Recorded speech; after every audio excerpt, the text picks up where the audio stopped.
first question I'd like to ask, which I'd like to direct to Laurie, is who should care about IP strategy? There are 4 categories of industries in terms of intellectual property.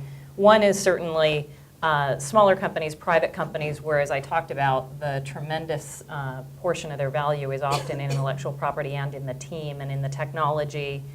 If they haven't been around for a long time, and if they're in the technology or the medical industry or the clean tech industry, any of those capital-intensive industries, it's very clear that they need to think about intellectual property. Obviously, Al has been in some capital-intensive industries as well.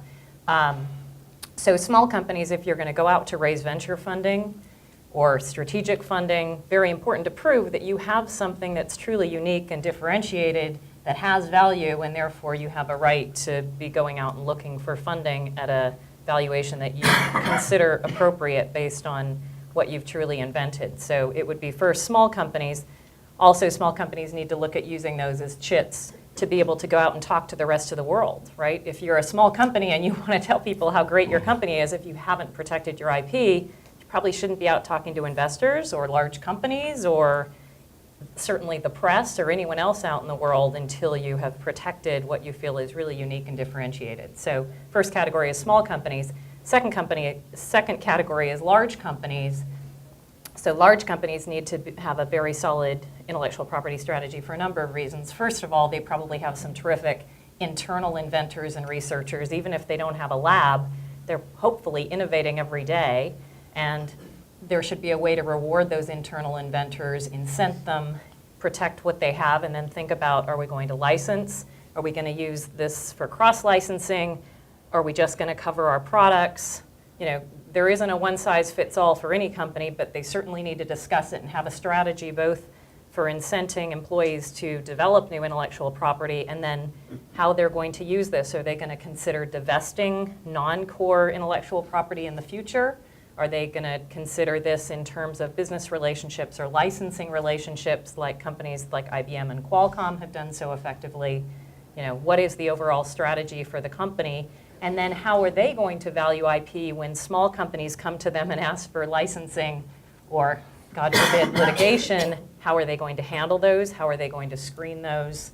You know, there's a lot that large companies really should be thinking about and really hadn't. I think many of them had not thought about this effectively or at least resourced it to think about it.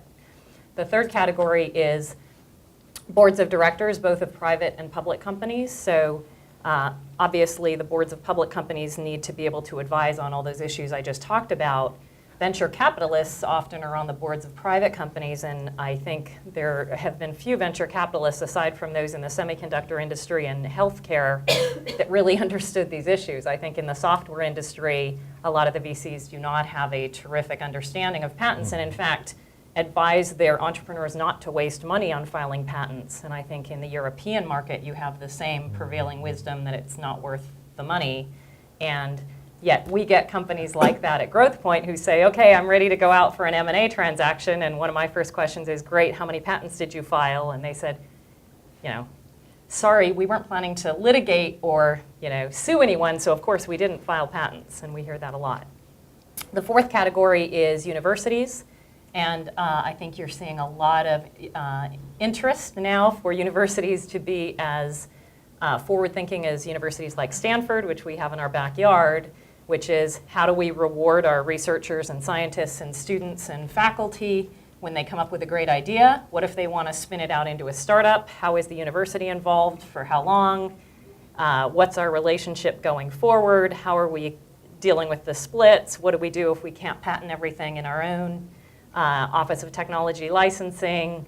What is our overall feeling in terms of how aggressively we're going to license our IP?